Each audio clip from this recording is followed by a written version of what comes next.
welcome to the Bible class of Jews for Jesus with Bob Mendelsohn.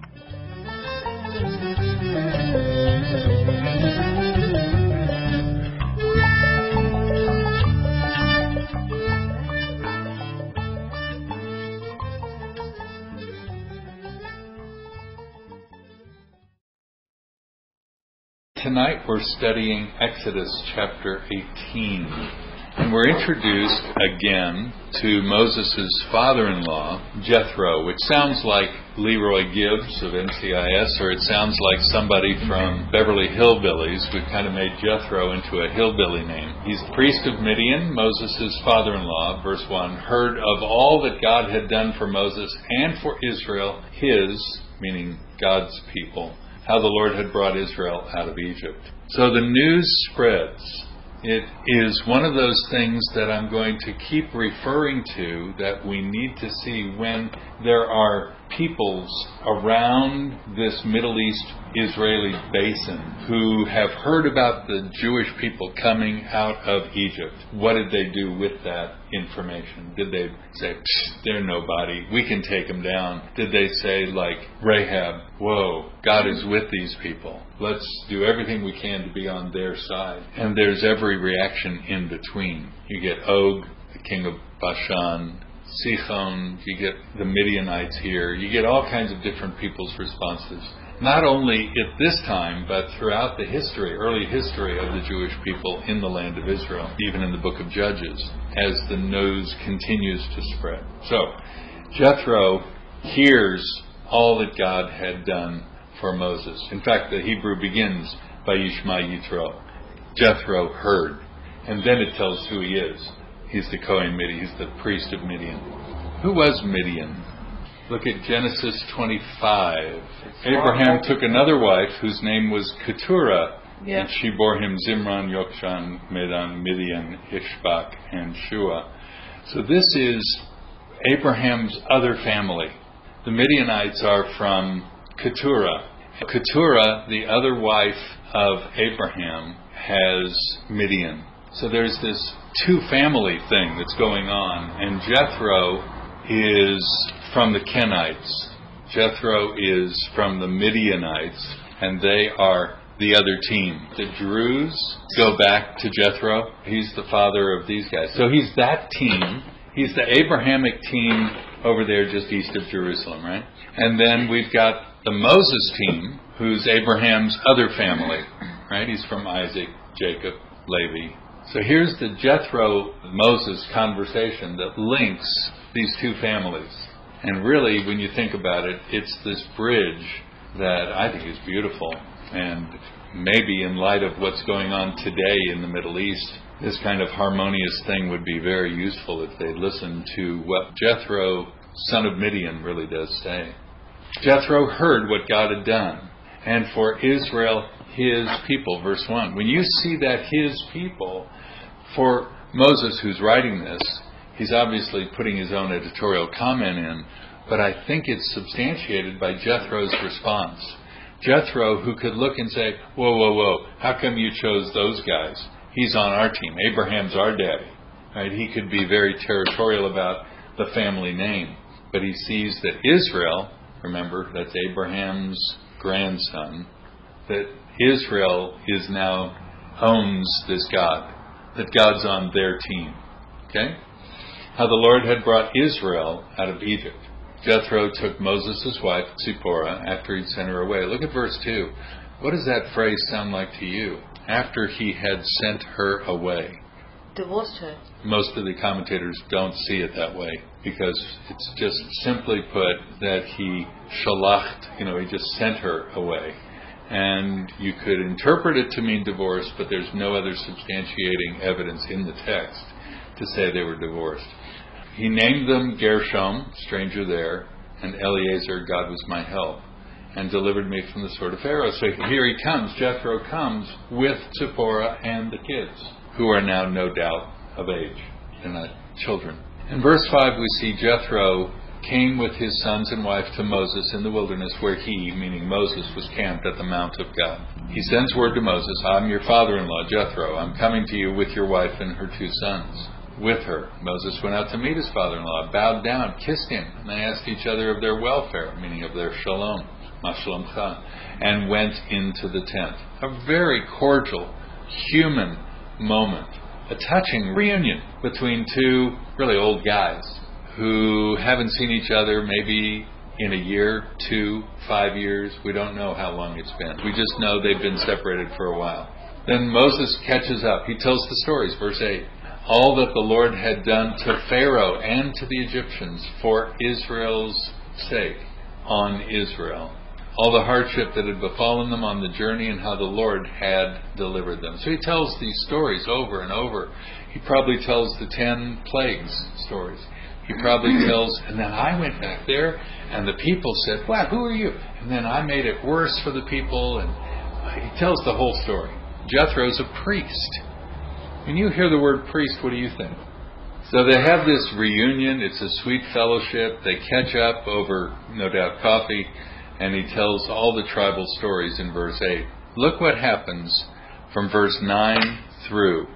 Jethro rejoiced al kol hatova, upon all the good stuff, over all the goodness which the Lord had done to Israel in delivering them from the hand of the Egyptians. He is able to see the hand of God right there. So Jethro does 5 things. Number 1, he gives care to Zipporah and the kids while Moses is away. Number 2, he rejoices in the work of God. One of those things, do you remember in the Gospels when Yeshua says, be careful, because there's a sin that won't be forgiven, and it's the blasphemy against the Holy Spirit, blasphemy against the Holy Spirit. And basically what triggered that reaction was people attributing to Satan the work of God.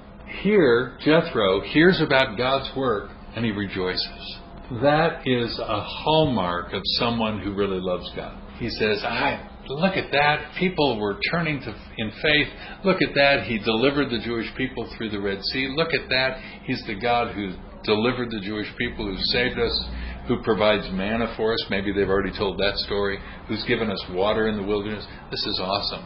Jethro has not experienced it himself, but rejoices in the hearing of it. That is something we've got to do. When people tell us stories of God, what does the Bible say? Weep with those who weep, rejoice with those who rejoice. There's got to be something in us that says, wow, I'm so happy to hear God did something for you, instead of looking for, I'm glad he did something for you, but hey, he did something for me too. Instead of trying to take the upper hand in a conversation, just rejoice with people in what God did. Look at the third thing he does, verses 10 and 11. Yahweh is God and no other God. He sorted out all the deities. He is the priest of Midian, a tribal peoples who don't necessarily own the God of the Hebrews. And yet he's saying, all our gods, they're not the real God. There's only one real God. He's on your team. And I'm going with your team. I'm taking off my Geelong Cats stripes and I'm putting on my Sydney Swans outfit. I'm taking off my loyalty to the gods of Midian, even if they might have been monotheistic. We don't know particularly, but Jethro is initiating a new monotheism in Midian, which is why the Druze herald him as their progenitor. If you're a Druze and you claim Jethro as your father, you would also claim Midian as your father, right? He's from Midian. But they don't, because I think here he's identifying the one God as the God now that he's owning. That is a confession of faith that is not easy for people. Think about those who live in India today. When a lot of the young people get out of IDF, they go right to India first. And one of the great things about India is that they're so open-minded, they welcome everybody, they're loving, they're sweet people. And you have a God? Come on in. You have a God? We come on in. They have multi-gods. They have more gods than there are gods. You have ample opportunity to be a god if you'd like to in India. They're pantheists. And to go from pantheism to monotheism, to go from everything's a god to there's only one God, is a major step. There are those people who say are Buddhists, who have no God, and then you come to faith in God. You're making a single step towards a deity. That's pretty impressive and pretty good. If you're a pantheist, like a Hindu, and you say to a Hindu, would you like to believe in Jesus? Jesus is Lord. They say, oh, cool, he's another one. It's not so big of a step, you see. But if you say he is the only wise God, there are no other gods but him, you're making, I think, a bigger step. I know it's a step of faith whichever way you go. But I think to go from pantheism to monotheism is harder than to go from no God or atheism to single God. What basically people did, why did you say a dog was God or the Nile River was God or something was God? Because it's bigger and you can't control it. If you're out of control, you say, well, I'm going to call on the thing that's in control. And the thing that's in control, I don't know what it is, but like in Jonah, the story of Jonah, when they're in this ship and there is a major tempest on the waters, and the captain comes knocking at the door of sleeping prophet Jonah and says, call on your God, maybe he'll hear us. Mm-hmm. Because there's a longing to have some kind of in control take over when we're out of control. Mm-hmm. So to go from pantheism, where everything has an identity, to one God is, I think, a major miracle. And the Greeks had to do it, and I think people in modern day have to do it as well. In Areopagus at Mars Hill, when Paul had to call them to the unknown God, the single God, who was God over all the gods, and like the big boss. So what did he do? Jethro gives care to Tzipporah and the kids. Secondly, he rejoices in God's work. And third, he proclaims Yahweh as God. Look at verse 11. Now I know, Ataya Dati. Now I know, Ki Gadol Yahweh, that Yahweh is greater than all the other gods. Now I know. That statement, now I know, is that moment that I like people to get to. I remember on a Monday night in May 1971 that I could say, now I know that Yeshua is Lord. That was the moment when I prayed. I received Yeshua as my Lord and Savior, and I was born again. I became a born-again Jew. Some people say, oh, you became a Christian, you stopped being a Jew. No, I'm still a Jew, and I'm a born-again Jew. That's how it works. But it's that moment. Ata, now, Yodati, I know. Did Jethro know it before? No. He says, now I know. He had inklings, he had ideas, but he didn't know. Now he knows, because he's heard it in conversation with Moses himself. That is beautiful. And what we get to do as believers is to go find others and sit in our tent with them and try to help them get to now I know. And if we can do that, we're being faithful in discipleship, I think. Look what else he does in verse 12. Then Jethro, Moses' father-in-law, as if we forgot. Now we don't have Yahweh as God. Now we have Elohim as God. It still works. Jethro is the priest who functions as the almost Kohen Gadol. He's the priest of other priests. Aaron and the boys come up and they serve along with him. Jethro takes the lead in offering sacrifice.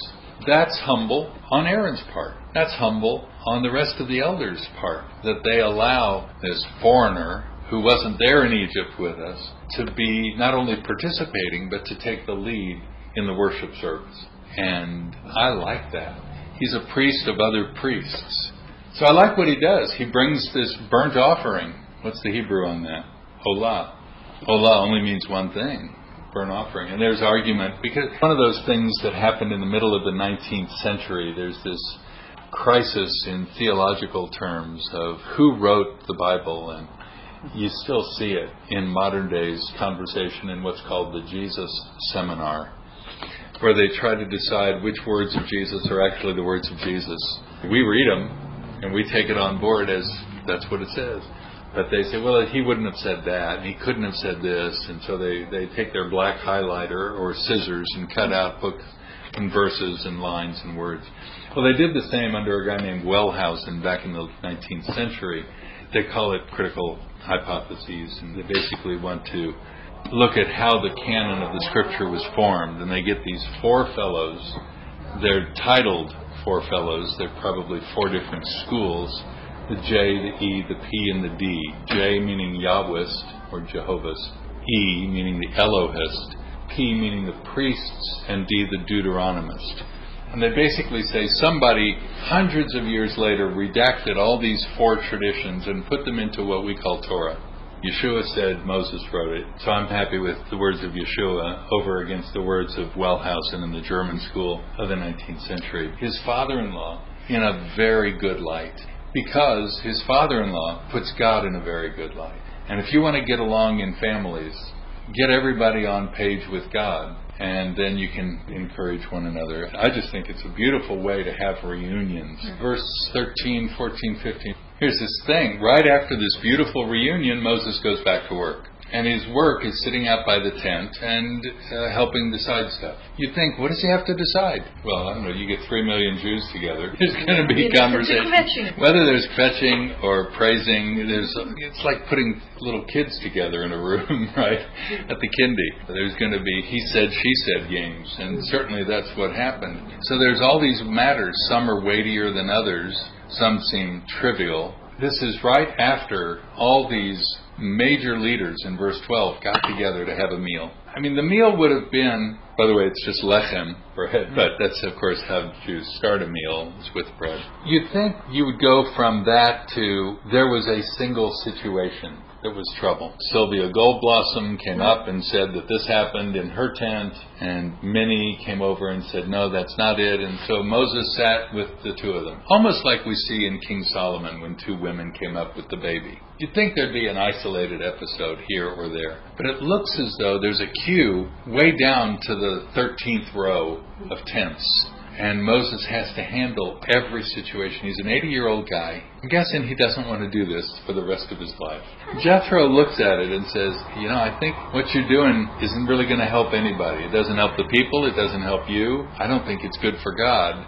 Let's see what we can sort out here. So where'd you stop? 15? Yeah. Keep reading. He's telling the whole situation. The people come. There's trouble. They want to inquire from God. Or they have a dispute. So sometimes there's a prophetic concern, like, should my son marry Sylvia Goldblossom's daughter across she's in the wrong tent? Or what should I do in the rest of my life? And sometimes there's a dispute, civil court, small claims court.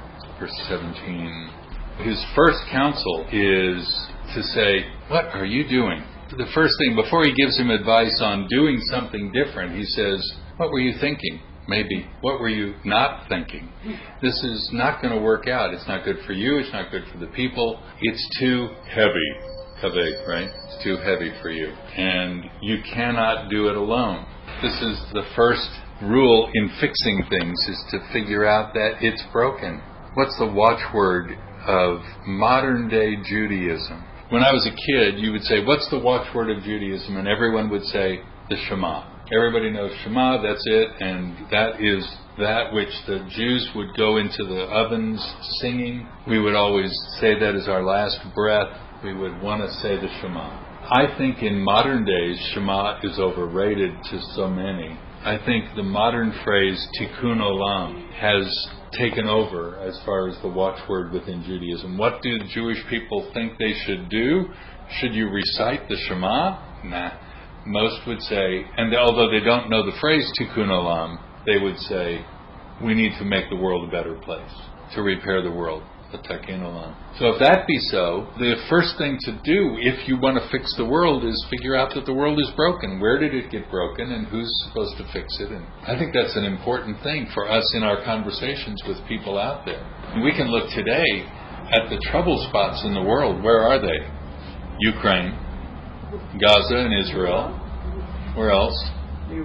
Iraq. I mean, Mosul is eradicated of Christians. First time ever. By the way, there's a march on Saturday from Central to Martin Place in response to ISIS wiping out Mosul and who knows what else. And you're supposed to put up that Arabic letter Nun, which stands for Nazarite or Christian, on your Facebook page. So I'm going to do that on Saturday to identify with them and probably do the march. So yeah, trouble spot because of ISIS. Somebody said ISIS is now in Gaza, which doesn't surprise me at all. What other trouble spots are there? Algeria, Libya. They've pulled all the foreign embassy people pulling out of there. Still a trouble, yeah. So here are all these trouble spots in the world, and we can say, without even flinching, the world needs repair. How many people have told me in no uncertain terms that Israel's problem is X, Y, Z, whatever it is, and all they need to do is pull out of Gaza and everything will be fine. The worst thing about being ignorant is when you open your mouth and let everybody know you are. It's really an embarrassing situation. There's a time for war and a time for peace, King Solomon said. There's certain realities to which we have to give ourselves. But to admit that the world is broken is the first step in getting it fixed. And I don't know if governments can fix. Look how many arguments have come from the Dutch and the Australian with Ukraine in the last week and a half, trying to just get in and get bodies and suitcases out of a crash zone. Our hope is not in government. Our hope is not in treaties. Our hope is not in the strength of military. Our hope is in God. And that's the only place. So we have to say the world is broken. The world cannot fix it. Only God can fix it. I'm going to go march on Saturday, not because I think anybody in Canberra is going to notice, not because I think Channel 7 will notice, but I think I'm going to make my statement of faith with other believers, and God will notice. And when we call on God, He answers. The thing you're doing is not good, verse 17. I mean, what a summary. What a summary of everything He's constructed. Here's Moses. I'm new at this thing, you know. I was a shepherd for 40 years. I come in, they throw me into the deep end, and I've got to chase Pharaoh into the depths. And now I've got 3 million Jewish people complaining. I'm trying to sort this out. What do I do? What you're doing is not good. Oh, thanks, buddy. Thanks for that encouraging word. Verse 18. Navol Tibol. You will wearingly wear out. What do we say? You shall surely wear out yourself and everybody with you. Navol Tibol. So, listen, I'll give you counsel, and God be with you. I like that, verse 19. In other words, I'm going to tell you something, but really, you need to hear from God yourself. Maybe what I'm saying matches what you sense God leading you to do. You've had this personal relationship with God for a year since you saw the bush that was burning and didn't burn up. So maybe you can sort it out with Him. I like that about Jethro. He's confident in the God of his fathers, with whom he's just almost had a moment himself. You be the people's rep, and you bring the disputes to God, then teach them. What does he say to teach them? Chukim ve'et Torot, the laws, the Torah, but it's in plural.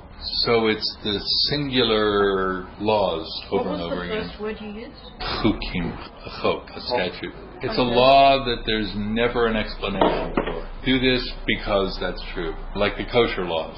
So he says, you go in this concern about getting wisdom, in light of giving them counsel, here's one thing, and in light of disputes, here's something else. Because there are two separate problems. The one where they're seeking God's advice, he says, set it up so that you hear Him, take it to God, and then teach them the general principles, which are going to be laid out from chapter 20 and following, the Ten Commandments and following. And secondly, let's get this whole lower court system working. You be the superior judge, the high court, but set up lower courts. Select, verse 21, out of all the people, able men. Able men. Anshe Chayil. You know the term Eshet Chayil? A virtuous woman. So it's the same word that's used of these men. So those are the people who are worth, who are able, who are capable. The modern word Chayal, a soldier, derives from the same root. A man who is able in the fit in the army. So he says, I want you to select, really to not select so much. Chaza means to see. I think it's used in terms of visions also. I want you to behold. I want you to sort it out, but I want you to gaze over the people, and it'll be like there's a light, Urim and Tumim, popping up on people. In other words, I want you to look at the people and choose one, but it will be one who was chosen for you. In other words, you'll see what you've never seen before. It's a prophetic choosing. So it's not, I'll take those three guys over there and two fellows like, in yellow. Shmuel with David. Exactly. When King David was chosen, the eighth kid, forget, why would we choose him? Haven't you got anybody else? You look through all seven, and he's not seeing the one who was supposed to be chosen. Good image. Select out of all the people, able men who fear God, men of truth. How do you like that? For the first category of their ability is that they would be given to truth, who hate dishonest gain, and place them over as leaders of thousands, hundreds, fifties, and tens. Set up a structure of lower courts. Let them judge the people at all times. Let it be that every major dispute they bring to you, but minor disputes they themselves judge. So it'll be easier for you, and they'll bear the burden with you. If you do this thing, and God so commands you, do you hear that? How beautiful is that phrase? If you do this thing that I've sorted out as a proper, reasonable style, because I think we do it in Midian in that same way. I mean, what else is he leaning on? He's not coming up with a new system. He's saying, well, it works pretty well for us in Midian. He says, if you do it this way, and if God so commands you, how cool is that? To say, I may be wrong. I like that when you give advice, you say, here's my advice. I think this is, I may be wrong. If God leads you to do this, sweet. So it gives a freedom to Moses. He is the leader after all. He should have the word from God. Then you'll be able to endure, it says. And sometimes he would say things like, this I command you, this is my words, not the voice of God. Yeah, there's something to that. And all these people also will go to their place in peace. So Moses listened to his father-in-law, did all that he had said. He chose able men out of Israel, made them heads over the people, thousands, hundreds, fifties, tens. They judged the people at all times. The difficult dispute, Hebrew is davar, difficult word, difficult thing, they would bring to Moses, but every minor thing they themselves would judge. And Moses bade his father-in-law farewell, and he went into his own land. That's it. This is the story of Jethro, who gives him the structure for continued ministry, by the which Moses is going to survive and actually succeed in the establishment of courts, which is so major in Jewish life from then on. That's one of the first things to do when you go to a community, is set up courts. It's one of the things that they say that Gentiles should do as part of the 7 laws of the sons of Noah, is to set up courts. Maybe because of the Midianite advising Moses of that. Look who the people are and appreciate these categories, qualities in verse 21. Men of truth, hate dishonest gain, able. Those are the 3 categories, aren't they? Look at chapter 1, verse 7 of Titus. It says, for the overseer must be above reproach as God's steward, not self-willed, not quick-tempered, not addicted to wine, not pugnacious, not fond of sordid gain, but hospitable, loving what's good, sensible, just, devout, self-controlled, holding fast the faithful word which is in accordance with the teaching, so that he'll be able both to exhort in sound doctrine and to refute those who contradict. These are the qualities in an elder, an overseer, an episkopos, a presbyter, to be above reproach as God's steward. So God chooses these people, and here are the qualities that are to characterize them. People who are elders in the community of faith. Not self-willed or quick-tempered. Calm, in other words. In control of things. Not addicted to wine or pugnacious. In other words, they're not given to fighting.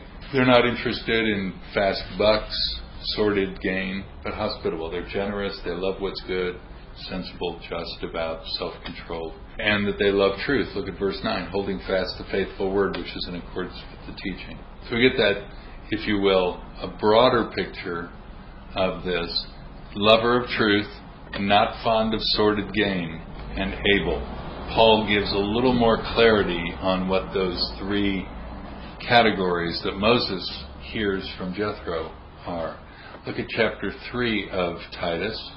In verse 7, this is a trustworthy statement, and concerning these things I want you to speak confidently, so that those who believe God will be careful to engage in good deeds. These things are good and profitable for men, but avoid foolish controversies and genealogies and strifes and disputes about the law, for they are unprofitable and worthless. Reject a factious man after a first and second warning, knowing that such a man's perverted, sinning, being self-condemned.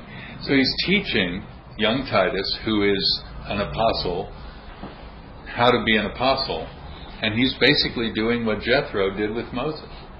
He's saying, here's some advice I want you to have. Write it down. Actually, I'll write it down. I'll send it to you. That's what he does. This is a letter. And he's filling in a little more fully what Jethro basically said to Moses. Here are the kind of people you don't want in the community of faith. Here are the kind of people to whom you don't give your stamp of approval in eldership.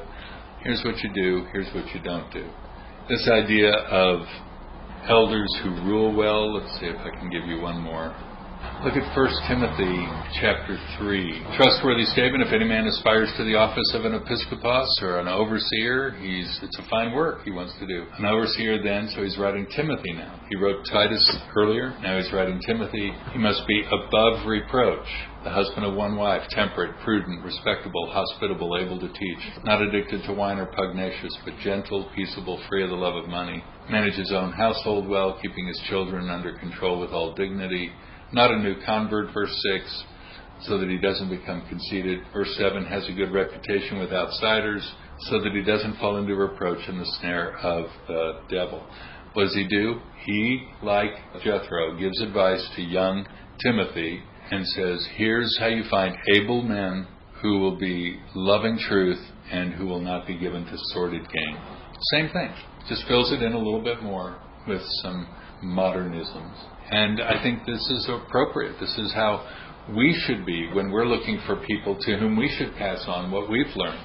We should look for people who are able, who are lovers of truth, and who are not given to sordid gain. Find people like that, pass it on. If you're listening online and you've been benefiting from studying Exodus with us, we're glad you're with us in class, then we want you to pass it on to others in your community as well. Put it on your Facebook, email it to your buddies, send the links to people and pass it on to people who will learn and take it on board. End of the day, Jethro was a man who was a priest among other priests, who was able to design a lower and superior court system, who rejoiced in what God did, who gave care, physical care, that's the hospitality thing, to Moses' kids and to his wife. But end of the day, what separated him from everyone else is that he proclaimed Yahweh as his God. He found out who was God, and all other gods were not gods, and he had one God. That is who we are. That's what makes us who we are. Anybody can be hospitable.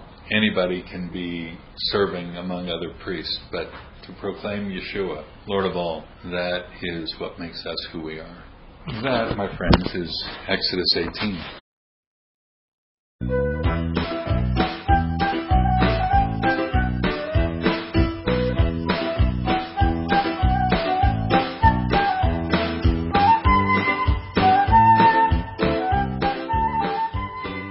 You've been listening to the Bible class of Jews for Jesus in Australia.